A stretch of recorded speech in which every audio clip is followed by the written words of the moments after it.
എല്ലാവർക്കും current affairs സീരീസിലെ പുതിയൊരു ക്ലാസ്സിലേക്ക് സ്വാഗതം. ഇന്നത്തെ ക്ലാസ്സിൽ നമ്മൾ പഠിക്കാൻ പോകുന്നത് ആദിത്യ L1 അതുപോലെ തന്നെ ചന്ദ്രയാൻ 3 അതുപോലെ തന്നെ എക്സ്പോസാറ്റ് തുടങ്ങിയ 3 മിഷൻസിനെ കുറിച്ചാണ് നമ്മളിന്ന് പഠിക്കാൻ പോകുന്നത്. അപ്പം ഇതിനു മുമ്പത്തെ നമ്മുടെ കറണ്ട് അഫയേഴ്സ് സീരീസിൻ്റെ ക്ലാസ്സസ് കാണാമെന്നുള്ള കൂട്ടുകാർ നമ്മൾ ടോപ്പിക് വൈസ് ആയിട്ടാണ് കറണ്ട് അഫയർ സീരിയസ് ആയിട്ട് യൂട്യൂബിൽ ഇടുന്നത്. അപ്പോൾ മാക്സിമം നിങ്ങളത് കയറി കാണാൻ ശ്രമിക്കുക. അതുപോലെ തന്നെ നമ്മൾ ടെലഗ്രാമിലൊരു ലൈവ് ഓഡിയോ കോഴ്സ് തുടങ്ങിയിട്ടുണ്ട്, കറണ്ട് അഫയേഴ്സ് ക്രാഷ് കോഴ്സ് തുടങ്ങിയിട്ടുണ്ട്. ഇനി വരുന്ന LDC LGS ഡിഗ്രി മെയിൻസ് എക്സാമിന് വേണ്ടി ഒരു ക്രാഷ് കോഴ്സ് തുടങ്ങിയിട്ടുണ്ട്. വെറും 120 രൂപ മാത്രമാണ് അതിൻ്റെ കോഴ്സിൻ്റെ ഫീസ് സ്ട്രക്ചർ വരുന്നത്. ഡെയിലി 1 hour ക്ലാസ് ഉണ്ടായിരിക്കും, live audio class with discussion ഉണ്ട്, ലൈവ് ഡിസ്കഷൻ. അതായത് രാത്രി 7 തൊട്ട് 8 മണി വരെയാണ് നമ്മുടെ ലൈവ് ക്ലാസ് വരുന്നത്. അപ്പം മാക്സിമം താല്പര്യമുള്ളവരുണ്ടെങ്കിൽ മാക്സിമം ജോയിൻ ചെയ്യാൻ നോക്കുക. നമ്മുടെ ബാച്ച് തുടങ്ങിയിട്ട് 3-4 ദിവസം ആയതേ ഉള്ളൂ. നിങ്ങളിപ്പം ജോയിൻ ചെയ്താൽ നിങ്ങൾക്ക് അതിനകത്തുള്ള കാര്യങ്ങളെല്ലാം ടോപ്പിക് വൈസ് ആയിട്ട് കിട്ടുന്നതാണ്. നമ്മൾ ടോപ്പിക് വൈസ് ക്ലാസ്, നോട്ട്സ്, അതുപോലെ തന്നെ എക്സാംസ്, റിവിഷൻ എക്സാംസ് എല്ലാം അതിനകത്ത് നമ്മൾ നടത്തിക്കൊണ്ടിരിക്കുകയാണ്. താല്പര്യമുള്ള കൂട്ടുകാർ ഈ കാണുന്ന നമ്പറിൽ 81 299 339 ഈ നമ്പറിലോട്ട് 120 രൂപ പേയ്മെൻറ്റ് ചെയ്തതിൻ്റെ സ്ക്രീൻഷോട്ട് ആ വാട്സാപ്പിൽ തന്നെ ഇട്ടാൽ മതി. ഞാൻ ഗ്രൂപ്പിൽ ആഡ് ചെയ്യാം. അപ്പോൾ താല്പര്യമുള്ളവർ മാത്രം ചെയ്യുക. അപ്പോൾ നമ്മുടെ ഇന്നത്തെ ക്ലാസ്സിലോട്ട് കിടക്കാം. ഇന്ന് നമ്മൾ ഫസ്റ്റ് പഠിക്കാൻ പോകുന്നത് ആദിത്യ L1 ആണ്. ആദിത്യ L1 എന്ന് പറഞ്ഞാൽ എന്താണ്? ഇന്ത്യയുടെ ആദ്യ സൗരദൗത്യമാണ് ആദിത്യ L1 എന്ന് പറയുന്നത്. അപ്പോൾ ആദിത്യ L1 എന്താണ്? ഇന്ത്യയുടെ ആദ്യ സൗരദൗത്യമാണ്. സ്ഥിരമായിട്ട് PSC പരീക്ഷകൾ ഇനി വരുന്ന പരീക്ഷയ്ക്കും ഈ 2024 ഒരുപാട് പരീക്ഷയ്ക്ക് ചോദിച്ചാണ് ആദിത്യ L1 കുറിച്ചുള്ള പോയിന്റ്സ് വളരെ ഇമ്പോർട്ടൻ്റ് ആണ്. ഇന്ത്യയുടെ ആദ്യ സൗരദൗത്യമാണ് ആദിത്യ L1. അതുപോലെ തന്നെ നമ്മുടെ ആദിത്യ L1ൻ്റെ ആകെ ചെലവെന്ന് പറയുന്നത് 400 കോടിയാണ്. അതോടൊന്നും പോയിന്റ് ഔട്ട് ചെയ്ത് വെച്ചേക്കണം. ആദിത്യ L1ൻ്റെ ആകെ ചിലവെന്ന് പറയുമ്പോൾ 400 കോടിയാണ്. 400 കോടിയാണ് ആദിത്യ L1ൻ്റെ ആകെ ചിലവെന്ന് പറയുമ്പോൾ 400 കോടി, മറക്കല്ലേ. അതുപോലെ തന്നെ Aditya L1 വിക്ഷേപിച്ചത് 2023 September 2 Aditya L1 വിക്ഷേപിച്ചത്. അതുപോലെ തന്നെ രാവിലെ 11:50 വിക്ഷേപിച്ചത്. 2023 സെപ്റ്റംബർ 2 രാവിലെ 11:50 വിക്ഷേപിച്ചത് നമ്മുടെ ആദിത്യ L1. അതുപോലെ വിക്ഷേപണ സ്ഥലം എന്ന് പറയുമ്പോൾ സതീഷ് ധവാൻ സ്പേസ് സെൻറ്റർ. അതുപോലെ തന്നെ വിക്ഷേപണ വാഹനം ഇമ്പോർട്ടൻ്റ് ആണ്. വിക്ഷേപണ വാഹനം PSLV C-57 ആണ്. PSLV C-57 അതോർത്ത് വെച്ചോണേ. അപ്പോൾ ഇത്രയും നമുക്കൊന്നുകൂടെ പറയാം. ഇന്ത്യയുടെ ആദ്യ സൗരദൗത്യമാണ് ആദിത്യ L1, മറക്കല്ല്. ആകെ ചെലവ് 400 കോടിയാണ് വരുന്നത്. ആദിത്യ L1 വിക്ഷേപിച്ചത് 2023 സെപ്റ്റംബർ 2 രാവിലെ 11:50. അതുപോലെ തന്നെ സതീഷ് ധവാൻ സ്പേസ് സെൻറ്റർ ആണ് വിക്ഷേപണ സ്ഥലമായിട്ട് വരുന്നത്. പിന്നെ വിക്ഷേപണ വാഹനം എന്ന് പറയുന്നത് PSLV C-57 ആണ് വിക്ഷേപണ വാഹനമായിട്ട് വരുന്നത്. വളരെ ഇമ്പോർട്ടൻ്റ് ആണ്. അതുപോലെ തന്നെ നമ്മുടെ ആദിത്യ L1ൻ്റെ പ്രൊജക്ട് ഡയറക്ടറായിട്ട് വരുന്നത് നിഗർ ഷാജിയാണ്. ആദിത്യ L1ൻ്റെ പ്രൊജക്ട് ഡയറക്ടറായിട്ട് വരുന്നത് നിഗർ ഷാജി. അതുപോലെ തന്നെ മിഷൻ ഡയറക്ടറായിട്ട് വരുന്നത് SR ബിജു. രണ്ടും തമ്മിൽ തിരിഞ്ഞു പോകല്. ആദിത്യ L1ൻ്റെ പ്രൊജക്ട് ഡയറക്ടർ ആരാണ്? നിഗർ ഷാജി. മിഷൻ ഡയറക്ടറാണ് SR ബൈജു. ക്ലിയർ ആയേ? അതുപോലെ തന്നെ നമ്മുടെ ഈ ആദിത്യ L1 ഓൺബോർഡ് പ്രൊപ്പൽഷൻ എന്ന പ്രക്രിയയിലൂടെയാണ് ഭൂമിയുടെ ഗുരുത്വാകർഷണ ബലത്തിന് പുറത്തേക്ക് പേടകം എത്തുന്നത്. അതായത് ഇത്രയേ ഉള്ളൂ. നമ്മുടെ ഈ ആദിത്യ L1 ഓൺബോർഡ് പ്രൊപ്പൽഷൻ എന്ന പ്രക്രിയയിലൂടെയാണ് ഭൂമിയുടെ ഗുരുത്വാകർഷണ ബലത്തിന് പുറത്തേക്ക് പേടകം എത്തുന്നത്. അപ്പോൾ പരീക്ഷയ്ക്ക് ചോദിക്കാം, ഏത് പ്രക്രിയയിലൂടെയാണ് ഭൂമിയുടെ ഗുരുത്വാകർഷണ ബലത്തിന് പുറത്തേക്ക് ഈ പേടകം എത്തുന്നതെന്ന് ചോദിക്കാം. അപ്പോൾ ഏത് പ്രക്രിയയാണ്? ഓൺബോർഡ് പ്രൊപ്പൽഷൻ, മറക്കല്ലേ. അതുപോലെ തന്നെ ഭൂമിയിൽ നിന്ന് 15 ലക്ഷം, ഓർത്ത് വെച്ചാണ്, ഭൂമിയിൽ നിന്ന് 15 ലക്ഷം കിലോമീറ്റർ അകലെയുള്ള ഭൗമ ലഗ്രാഞ്ചിയൻ പോയിന്റ് L1 ചുറ്റുമുള്ള ഒരു ഹാലജൻ ഭ്രമണപഥത്തിൽ പേടകത്തെ എത്തിക്കുക എന്നതാണ് ഇതിൻ്റെ ലക്ഷ്യമായിട്ട് വരുന്നത്. അപ്പം ലക്ഷ്യം ഇതാണ്. പ്രീവിയസ് ആയിട്ട് ചോദിച്ചാണ് ഈ വർഷം തന്നെ നടന്നൊരു പരീക്ഷയ്ക്ക്. അപ്പം ലക്ഷ്യം എന്താണ്? ഭൂമിയിൽ നിന്ന് 15 ലക്ഷം കിലോമീറ്റർ അകലെയുള്ള ഭൗമ ലഗ്രാഞ്ചിയൽ പോയിന്റ്, അതായത് L1 ചുറ്റുമുള്ള ഒരു ഹാലജൻ ഭ്രമണപഥത്തിൽ പേടകത്തെ എത്തിക്കുക എന്നതാണ് നമ്മുടെ ആദിത്യ L1ൻ്റെ ലക്ഷ്യമായിട്ട് വരുന്നത്. ക്ലിയർ ആയേ? അതുപോലെ തന്നെ നമ്മുടെ ആദിത്യ L1 ലക്ഷ്യസ്ഥാനത്ത് എത്തിയത് ഡേറ്റോട് ഓർത്ത് നോക്കണേ. 2024 ജനുവരി 6 ആദിത്യ L1 ലക്ഷ്യസ്ഥാനത്ത് എത്തിയത്. അപ്പം 2023 സെപ്റ്റംബർ 2 വിക്ഷേപിച്ച സാധനം 2024 ജനുവരി 6 ലക്ഷ്യസ്ഥാനത്ത് എത്തിയത്. അതുപോലെ തന്നെ നമ്മുടെ ആദിത്യ L1ൻ്റെ കാലാവധി എന്ന് പറയുന്നത് 5 വർഷവും 2 മാസമാണ്. അപ്പോൾ ഒരു കാലാവധി ഉണ്ട് നമ്മുടെ ആദിത്യ L1ൻ്റെ കാലാവധി എന്ന് പറയുമ്പോൾ 5 വർഷവും 2 മാസവുമാണ്. അതുകൂടെ ഓർത്ത് വെക്കണേ, പരീക്ഷയ്ക്ക് ചോദിക്കാൻ ചാൻസ് കൂടുതലാണ്. പിന്നെ നമ്മുടെ ആദിത്യ L1 7 പെലോഡുകളുണ്ട്. ഓർത്ത് വെച്ചോണേ, ആദിത്യ L1 7 പെലോഡുകളുണ്ട്. അപ്പം 7 പെലോഡുകളുണ്ട്. അപ്പോൾ ഓരോ പെലോഡുകളും നമുക്കങ്ങ് പഠിച്ചു പോവാം. പരീക്ഷയ്ക്ക് ചോദിക്കാൻ ചാൻസ് ഉണ്ട്. അപ്പോൾ ഫസ്റ്റ് വരുന്നത് visible emission line coronagraph, VELC, visible emission line coronagraph, visible emission line coronagraph, VELC. അതായത് VELC എന്ന് പറയുന്നത് സൂര്യൻ്റെ ബാഹ്യവലയമായ കൊറോണയെക്കുറിച്ച് പഠിക്കുന്നു. അപ്പോൾ വളരെ ഇമ്പോർട്ടൻറ്റ്, വളരെ എളുപ്പത്തിൽ നമുക്ക് പഠിക്കാം. അതായത് visible emission line coronagraph, coronagraph എന്ന് പറയുമ്പോൾ എന്താണ്, സൂര്യൻ്റെ ബാഹ്യവലയമാണ് കൊറോണ, ആ കൊറോണയെക്കുറിച്ച് പഠിക്കുന്നതിനാണ്. അപ്പോൾ അതിൻ്റെ പേര് തന്നെ ഉണ്ടല്ലോ, visible emission line coronagraph, VELC, visible emission line coronagraph. അപ്പോൾ കൊറോണോഗ്രാഫ് എന്ന് പറയുമ്പോൾ അതിനകത്ത് തന്നെ ഉണ്ട്. അതുകൊണ്ട് തന്നെ അത് എന്തിനു വേണ്ടി പഠിക്കാനാണ് വിട്ടത്, സൂര്യൻ്റെ ബാഹ്യവലയമായ കൊറോണയെക്കുറിച്ച് പഠിക്കുന്നു. ആ ഒരു പെലോഡ്. അടുത്ത പെലോഡ് നോക്കാം.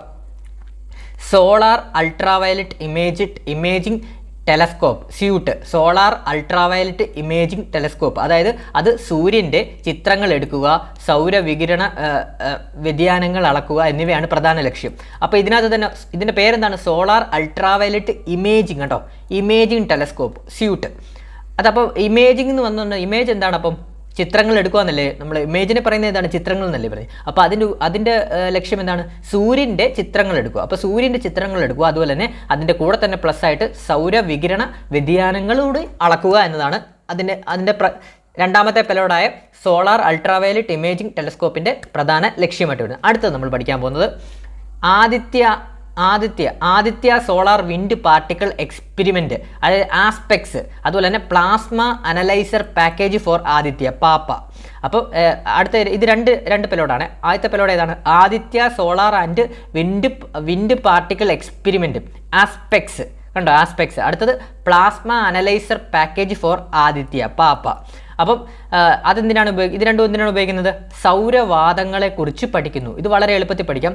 അതായത് സൗരവാദങ്ങളെക്കുറിച്ച് പഠിക്കുന്നു. അതിപ്പം ഈ പ്ലാസ്മ അനലൈസർ പാക്കേജ് ഫോർ ആദിത്യയുടെ ഷോർട്ട് ഫോം എന്താണ്, പാപ്പ എന്നാണ്. അതുപോലെ തന്നെ ആദിത്യ സോളാർ വിൻഡ് പാർട്ടിക്കിൾ എക്സ്പെരിമെൻറ്റിൻ്റെ ഫുൾ ഫോം എന്താണ്, ആസ്പെക്സ് ആണ്. അപ്പോൾ ഇങ്ങനെ പഠിക്കാം, പപ്പ ആസ്പെക്ടോസിൻ്റെ മേളിൽ കയറി ഇന്ന് സൗരവാദങ്ങളെക്കുറിച്ച് പഠിക്കുന്നു എന്ന് അങ്ങനെ ഒരു കോഡ് വെച്ച് പഠിച്ചോ. പപ്പ ആസ്പെക്ടോസിന് മുകളിൽ കയറി ഇരുന്ന് സൗരവാദങ്ങളെക്കുറിച്ച് പഠിക്കുന്നു, അങ്ങനെ അങ്ങ് ഓർത്ത് വെച്ചോ.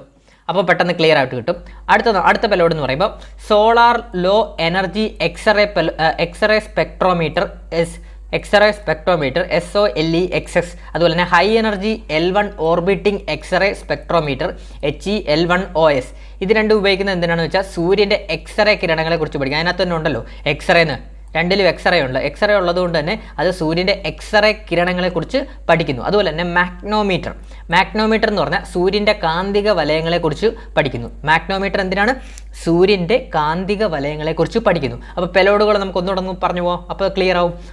ഒന്ന് വരുന്നത് വിസിബിൾ എമിഷൻ ലൈൻ കൊറോണോഗ്രാഫ്, അതായത് VELC, സൂര്യൻ്റെ ബാഹ്യവലയമായ കൊറോണയെക്കുറിച്ച് പഠിക്കുന്നു. അതുപോലെ തന്നെ solar ultraviolet imaging telescope, suite, സൂര്യൻ്റെ ചിത്രങ്ങൾ എടുക്കുക, സൗരവികിരണ വ്യതിയാനങ്ങൾ അളക്കുക എന്നിവയാണ് പ്രധാന ലക്ഷ്യം. അടുത്തത് Aditya solar wind particle experiment, ASPEX, plasma analyser package four Aditya, പാപ്പ, സൗരവാദങ്ങളെക്കുറിച്ച് പഠിക്കുന്നു. പാപ്പ ആസ്പെക്ടോസിന് മേളിൽ നിന്ന് സൗരവാദങ്ങളെക്കുറിച്ച് പഠിക്കുന്നു, ഓർത്തു വെച്ചു. അടുത്തത് solar low energy X-ray spectrometer, SOLEXX. അതുപോലെ തന്നെ high energy L1 orbiting X-ray spectrometer, HEL1OS. അതെന്തിനാണ്, ഇത് രണ്ടും എന്തിനാണ് യൂസ് ചെയ്യുന്നത്, സൂര്യൻ്റെ എക്സ്റേ കിരണങ്ങളെക്കുറിച്ച് പഠിക്കുന്നു. അടുത്തത് മാഗ്നോമീറ്റർ സൂര്യൻ്റെ കാന്തിക വലയത്തെക്കുറിച്ച് പഠിക്കുന്നു. അപ്പോൾ ഇത്രയുമാണ് ഏഴ് പെലോഡുകൾ. അപ്പം ഇത്രയും പോയിന്റുകളാണ് നമ്മൾ ആദ്യത്തെ L1 പഠിച്ചത്. അടുത്തത് നമ്മൾ പഠിക്കാൻ പോകുന്നത് ചന്ദ്രയാൻ 3 ആണ്. അപ്പം ചാനൽ കണ്ടുകൊണ്ടിരിക്കുന്ന കൂട്ടുകാരൊന്ന് മാക്സിമം ലൈക്ക് ചെയ്ത് സപ്പോർട്ട് ചെയ്യണേ. അതുപോലെ നമ്മുടെ ടെലഗ്രാം ചാനലിലൂടെ ഒന്ന് ജോയിൻ ചെയ്യണേ. അടുത്ത് നമ്മൾ പഠിക്കാൻ പോകുന്നത് ചന്ദ്രയാൻ 3 ആണ്. ചന്ദ്രയാൻ 3 എന്ന് പറഞ്ഞാൽ ഇന്ത്യയുടെ മൂന്നാമത്തെ ചാന്ദ്ര പരിവേഷണ ദൗത്യമാണ്. ഇന്ത്യയുടെ. അതുപോലെ തന്നെ ചാന്ദ്ര പരിവേഷണ ദൗത്യം നടത്തുന്ന നാലാമത്തെ രാജ്യമാണ് ഇന്ത്യ എന്ന് പറയുന്നത്. അപ്പോൾ ക്ലിയർ ആയേ, ഇന്ത്യയുടെ മൂന്നാമത്തെ ചാന്ദ്ര പരിവേഷണ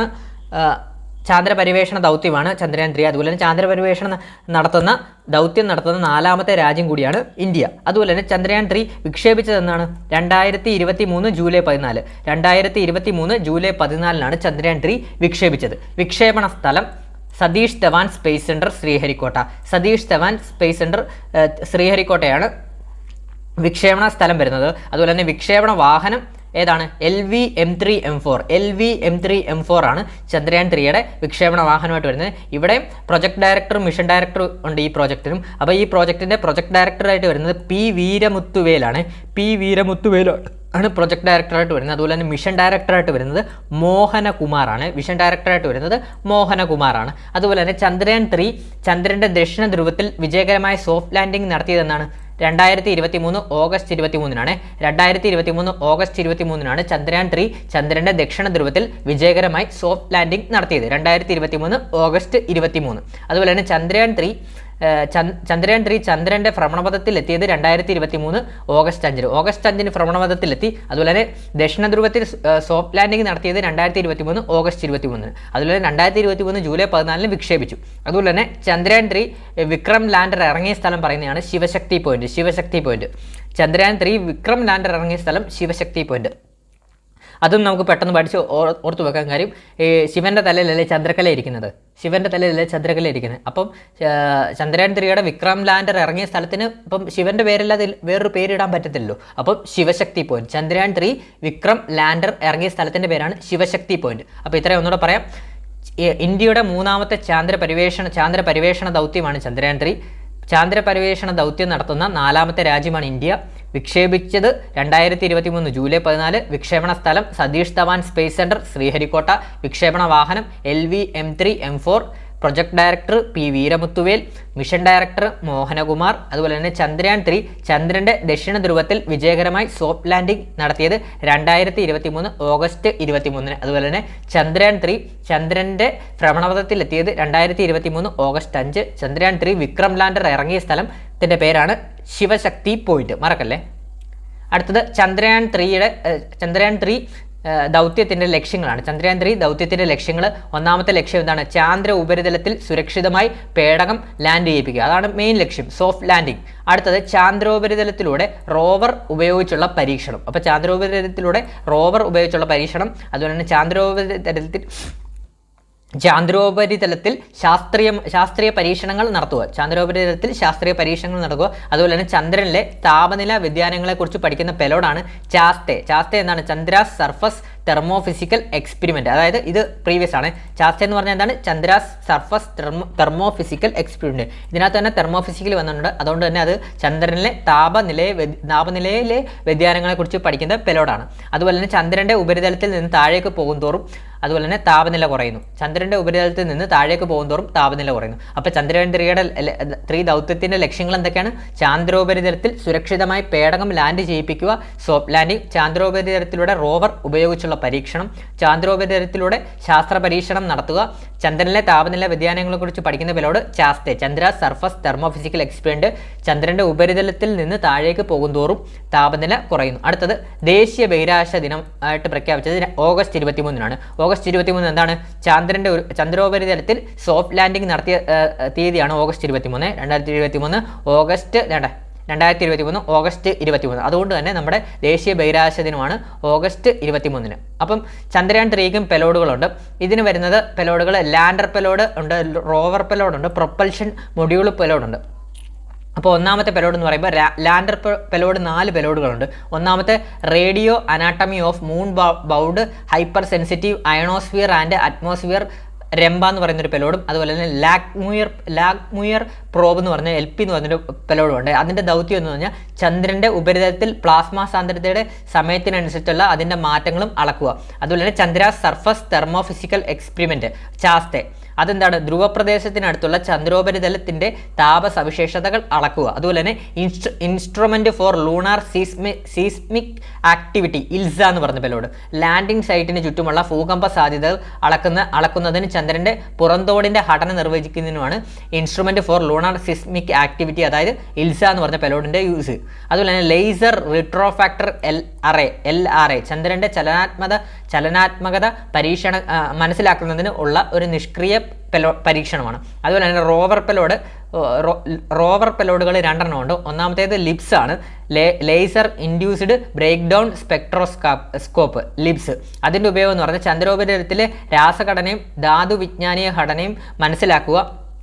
അതുപോലെ തന്നെ രണ്ടാമത്തെ പെലോഡ് എന്ന് പറയുമ്പോൾ റോവർ പെലോഡുകളിലെ രണ്ടാമത്തെ payload alpha particle X-ray spectrometer alpha particle X-ray spectrometer APXS. അതിൻ്റെ എന്ന് പറഞ്ഞാൽ ലാൻഡിംഗ് സൈറ്റിന് ചുറ്റുമുള്ള ചന്ദ്രനിൻ്റെ മണ്ണിൻ്റെയും പാറകളുടെയും മൂലക ഘടന നിർണ്ണയിക്കുക എന്നാണ്. അടുത്തത് പ്രൊപ്പൽഷൻ മൊഡ്യൂൾ പെലോഡാണ് വരുന്നത്. Spectro polarimetry of habitable planet earth, SHAPE എന്നാണ് പറയുന്നത്. അപ്പം ഇത് ഷേപ്പിന് രണ്ട് ലക്ഷ്യങ്ങളുണ്ട്. ഒന്നാമത് ഭൂമിയുടെ സിഗ്നേച്ചർ പൊളാരിമെട്രിക് സിഗ്നേച്ചർ പഠിക്കുക, ഭൂമിയുടെ സ്പെക്ട്രോ പൊളാരിമെട്രിക് സിഗ്നേച്ചർ പഠിക്കുക. അതുപോലെ തന്നെ വാസയോഗ്യമായ വിവിധതരം എക്സോ ഗ്രഹങ്ങളെ അന്വേഷിച്ച് കണ്ടെത്തുക എന്നാണ്. അപ്പം ഈ ഷേപ്പ് എന്നുള്ളത് കിടക്കുന്നുണ്ടോ, ഇതിൻ്റെ പേര് ഷേപ്പ് എന്നല്ലേ. അപ്പം നമ്മൾ സിഗ്നേച്ചറും കാര്യങ്ങളൊക്കെ ഇടുമ്പോൾ പലർക്കും പല ഷേപ്പ് അല്ലേ, അങ്ങനെ ഓർത്ത് വെച്ചാൽ ഭൂമിയുടെ സ്പെക്ട്രോ പൊളാരിമെട്രിക് സിഗ്നേച്ചർ പഠിക്കുക, അതുപോലെ തന്നെ വാസയോഗ്യമായ വിവിധതരം എക്സോ ഗ്രഹങ്ങളെ അന്വേഷിച്ച് കണ്ടെത്തുക എന്നാണ് ഇതിൻ്റെ വേറൊരു ലക്ഷ്യമായിട്ട് വരുന്നത്. അപ്പം ഇത്രയും പെലോഡുകൾ ജസ്റ്റ് നോക്കി വെക്കുക. ഇതിനകത്ത് ഇമ്പോർട്ടൻ്റ് ആയിട്ട് വരുന്നത് ചാസ്തെ, അതുപോലെ തന്നെ രംഭ വരുന്നുണ്ട്, പിന്നെ ഇൽസ വരുന്നുണ്ട്, പിന്നെ ഷേപ്പ് എന്ന് പറഞ്ഞ പെലോഡും. ഇത് മൂന്നുമായിരിക്കും കുറച്ചുകൂടെ ചോദിക്കാൻ ചാൻസ് കൂടുതൽ. അപ്പോൾ എന്തായാലും നമുക്ക് നോക്കാം. അപ്പോൾ നമുക്ക് അടുത്ത ടോപ്പിക്കിലോട്ട് പോകാം. അടുത്ത എന്താണ്, XPoSat, X-ray polarimeter satellite, X-ray polarimeter satellite, XPoSat ആണ് എക്സ്റേ പൊളാരിമീറ്റർ സാറ്റലൈറ്റ്. അപ്പോൾ എക്സ്പോസാറ്റ് എന്ന് പറഞ്ഞാൽ എന്താണ്, തമോഗർത്തങ്ങളെക്കുറിച്ച് പഠിക്കുക എന്നാണ് എക്സ്പോസാറ്റിൻ്റെ ലക്ഷ്യം. തമോഗർത്തങ്ങളെക്കുറിച്ച് പഠിക്കുക എന്നതാണ് എക്സ്പോസാറ്റിൻ്റെ ലക്ഷ്യം. അതുപോലെ തന്നെ തമോഗർത്തങ്ങളെക്കുറിച്ച് പഠിക്കാൻ ഉപഗ്രഹം അയക്കുന്ന രണ്ടാമത്തെ രാജ്യമാണ് ഇന്ത്യ, ആദ്യത്തെ രാജ്യം അമേരിക്കയാണ്. അപ്പോൾ തമോഗർത്തങ്ങളെക്കുറിച്ച് പഠിക്കാൻ ഉപഗ്രഹം അയക്കുന്ന രണ്ടാമത്തെ രാജ്യമാണ് ഇന്ത്യ. ഈ എക്സ്പോസാറ്റ് വിക്ഷേപിച്ച തീയതി വളരെ എളുപ്പത്തിൽ പഠിക്കാം എന്നാണ്. 2024 ജനുവരി 1 എക്സ്പോസാറ്റ് വിക്ഷേപിച്ചത്. അതുപോലെ തന്നെ വിക്ഷേപണ വാഹനം PSLV C58, ആദ്യത്തെ L1 C57 ആണ് വരുന്നത്. ഇവിടെ PSLV C58 ആണ് എക്സ്പോസാറ്റ് കേട്ടോ. PSLVയുടെ 60ാമത്തെ ദൗത്യമാണ്. അപ്പോൾ ഇമ്പോർട്ടൻ്റ് ആണ്, PSLVയുടെ 60ാമത്തെ ദൗത്യമാണ് നമ്മുടെ എക്സ്പോസാറ്റ്. അപ്പോൾ ഈ എക്സ്പോസാറ്റ് ഒരു ഉപഗ്രഹമാണല്ലോ. അപ്പോൾ അതിൻ്റെ കൂടെ തന്നെ നമ്മൾ ഈ മിഷനൊപ്പം നമ്മുടെ കേരളത്തിലെ തിരുവനന്തപുരം ജില്ലയിലെ പൂജപ്പുര LBS വനിതാ എഞ്ചിനീയറിംഗ് കോളേജിലെ വിദ്യാർത്ഥിനികൾ നിർമ്മിച്ച വിസാറ്റും വിക്ഷേപിച്ചു. അപ്പം ഇമ്പോർട്ടൻ്റ് ആണ്, ഈ മിഷനൊപ്പം പൂജപ്പുര LBS വനിതാ എഞ്ചിനീയറിംഗ് കോളേജിലെ വിദ്യാർത്ഥിനികൾ നിർമ്മിച്ച വിസാറ്റും വിക്ഷേപിച്ചു. ക്ലിയർ ആയും. അതുപോലെ തന്നെ വിസാറ്റിൻ്റെ ലക്ഷ്യം എന്താണ്, അവർ LBS വനിതാ കോളേജിലെ വിദ്യാർത്ഥിനികൾ നിർമ്മിച്ച വിസാറ്റിൻ്റെ ലക്ഷ്യം എന്താണ്, കേരളത്തിലെ കാലാവസ്ഥാ വ്യതിയാനങ്ങൾ അൾട്രാവയലറ്റ് വികിരണങ്ങളുടെ സ്വാധീനം മനസ്സിലാക്കുക. അപ്പം എന്താണ്, കേരളത്തിലെ കാലാവസ്ഥാ വ്യതിയാനത്തിൽ അൾട്രാവയലറ്റ് വികിരണങ്ങളുടെ സ്വാധീനം മനസ്സിലാക്കുക എന്നാണ് പറയുന്നത് ലക്ഷ്യമായിട്ട് വരുന്നത്. വിസാറ്റ് കേരളത്തിൽ നിന്നല്ലേ വിട്ടത്. അതായത് ഈ മിഷനൊപ്പം തന്നെ നമ്മുടെ പൂജപ്പുര LBS വനിതാ എഞ്ചിനീയറിംഗ് കോളേജിലെ കുട്ടികൾ, നമ്മുടെ കേരളത്തിലെ കുട്ടികൾ ഈ എക്സ്പോസാറ്റിൻ്റെ കൂടെ അതിൻ്റെ കൂടെ അയച്ചല്ലോ. അപ്പോൾ അതിൻ്റെ ലക്ഷ്യം നമ്മുടെ കേരളത്തിൽ നിന്ന് പോകുന്നതുകൊണ്ട് തന്നെ നമുക്ക് കേരളത്തിന് എന്തെങ്കിലും ഗുണം കിട്ടണ്ടായോ. അതുകൊണ്ട് തന്നെ കേരളത്തിലെ കാലാവസ്ഥാ വ്യതിയാനങ്ങൾ അൾട്രാവയലറ്റ് വികിരണങ്ങളുടെ സ്വാധീനം മനസ്സിലാക്കുക എന്ന ലക്ഷ്യത്തോടെയാണ് ഈ മിഷനൊപ്പം വിസാറ്റൂടെ വിക്ഷേപിച്ചത്. അപ്പോൾ ഇത്രയുമാണ് നമ്മുടെ ഇന്നത്തെ ക്ലാസ് വരുന്നത്. ആദ്യത്തെ L1 ചന്ദ്രയാൻ 3 എക്സ്പോസാറ്റ് എന്നാണ് എക്സ്റേ പൊളാരിമീറ്റർ സാറ്റലൈറ്റ്. ഇത് മൂന്നും പരീക്ഷയ്ക്ക് 1 മാർക്ക് ചോദിക്കാൻ വളരെയധികം ചാൻസ് കൂടുതലുള്ള ഹോട്ട് ടോപ്പിക്കാണ്. മാക്സിമം നിങ്ങളിത് യൂസ്ഫുൾ ആക്കുക. അതുപോലെ തന്നെ നമ്മുടെ ടെലഗ്രാം ചാനലിൽ ഞാൻ തുടക്കത്തിൽ പറഞ്ഞിരുന്നല്ലോ, ടെലഗ്രാം ചാനലിൽ നമ്മൾ കറണ്ട് അഫെയറിൻ്റെ ക്രാഷ് കോഴ്സ് സ്റ്റാർട്ട് ചെയ്തിട്ടുണ്ട്. 4 ദിവസമായതേ ഉള്ളൂ. അതായത് നമ്മൾ ഡെയിലി 1 hour ക്ലാസ് ആണ്, മൺഡേ ടു സാറ്റർഡേ വൈകുന്നേരം 7 മണി തൊട്ട് 8 മണി വരെ 1 hour ക്ലാസ് ആണ് വരുന്നത്. 4 ക്ലാസ്സോളം ഇപ്പോൾ ഏകദേശം എടുത്തു. എല്ലാ ദിവസവും ലൈവ് ഓഡിയോ ക്ലാസ് ആണ് ടെലഗ്രാമിൽ വരുന്നത്. അതുപോലെ തന്നെ അതുകൂടാതെ തന്നെ നമ്മൾ എന്താണ്, അതിൻ്റെ കൂടെ തന്നെ ലൈവ് സെക്ഷൻ വിത്ത് ഡിസ്കഷൻ ആണ് വരുന്നത്. അപ്പോൾ കുറച്ചുകൂടെ നമുക്ക് ഇൻട്രാക്ട് ചെയ്ത് പെട്ടെന്ന് തന്നെ പഠിച്ചെടുക്കാൻ സാധിക്കും, അന്നേരം തന്നെ പഠിച്ചെടുക്കാൻ സാധിക്കും. ആ ക്ലാസ്സിൻ്റെ തന്നെ റിവിഷൻ ടെസ്റ്റ് ഉണ്ട്. അതുപോലെ തന്നെ നമ്മൾ വീക്കിലി റിവിഷൻ ടെസ്റ്റുകൾ, അതുപോലെ തന്നെ നോട്ട്സും കാര്യങ്ങളും എല്ലാം നമ്മുടെ കോഴ്സിൽ പ്രൊവൈഡ് ചെയ്യുന്നുണ്ട്. അപ്പോൾ ഇതിൻ്റെ കോഴ്സിൻ്റെ ഫ്രീ എന്ന് പറഞ്ഞാൽ വെറും 120 രൂപയാണ്. ഇനി വരുന്ന LDC LGS degree level mains എക്സാമിന് യൂസ്ഫുൾ ആവുന്ന രീതിയിലുള്ള കറണ്ട് അഫെയർ ക്ലാസ് ആണ് നമ്മൾ പ്രൊവൈഡ് ചെയ്യുന്നത്. അപ്പം താല്പര്യമുള്ള കൂട്ടുകാരുണ്ടെങ്കിൽ ഈ കാണുന്ന നമ്പറിലോട്ട് 120 രൂപ പേയ്മെൻറ്റ് ചെയ്തിട്ട് ആ കാണുന്ന നമ്പറിൽ തന്നെ വാട്സാപ്പിൽ സ്ക്രീൻഷോട്ട് അയച്ചാൽ മതി. ഞാൻ ഗ്രൂപ്പിൽ ആഡ് ചെയ്യാം. അതുപോലെ തന്നെ ഇതിൻ്റെ കൂടുതൽ ഡീറ്റെയിൽസ് അറിയാൻ ഞാൻ ഡിസ്ക്രിപ്ഷൻ ബോക്സിലും കമൻറ്റ് ബോക്സിലും ഡീറ്റെയിൽസ് ഇട്ടേക്കാം. അതുപോലെ തന്നെ നമ്മുടെ ടെലഗ്രാം ചാനലിലെ ഗ്രൂപ്പിൽ ജോയിൻ ചെയ്യുക. അതുപോലെ തന്നെ യൂട്യൂബിൽ ക്ലാസ് ആദ്യമായിട്ട് കാണുന്ന കൂട്ടുകാരുണ്ടെങ്കിൽ മാക്സിമം സബ്സ്ക്രൈബ് ചെയ്ത് ബെല്ലൈക്കൺ അമർത്തിയിട്ട് തന്നെ കാണാൻ ശ്രമിക്കുക. അതുപോലെ തന്നെ അഭിപ്രായങ്ങൾ കമൻറ്റ് ചെയ്യുക. വീഡിയോ ഇഷ്ടപ്പെട്ടാൽ ലൈക്ക് ചെയ്യുക, കമൻറ്റ് ചെയ്യുക, അഭിപ്രായങ്ങൾ കമൻറ്റ് ചെയ്യുക. പുതിയതായിട്ട് കാണുന്ന കൂട്ടുകാരെ സബ്സ്ക്രൈബ് ചെയ്ത് ബെല്ലൈക്കൺ അമർത്തിയിട്ട് തന്നെ കാണാൻ ശ്രമിക്കുക. ബാക്കിയുള്ളവർക്കൂടെ ഒന്ന് ഷെയർ ചെയ്ത് കൊടുക്കുക. അപ്പോൾ ഇതുപോലുള്ള കറണ്ട് അഫെയറിൻ്റെ ഹോട്ട് ടോപ്പിക്സുമായിട്ട് ഉടനെ തന്നെ നമ്മൾ എത്തുന്നതാണ്. ഇതിന് മുമ്പത്തെ ക്ലാസ്സസ് എല്ലാം നമ്മൾ കറണ്ട് അഫെയർ സീരീസ് പ്ലേലിസ്റ്റിൽ ഇട്ടിട്ടുണ്ട്. മാക്സിമം കാണാൻ ശ്രമിക്കുക.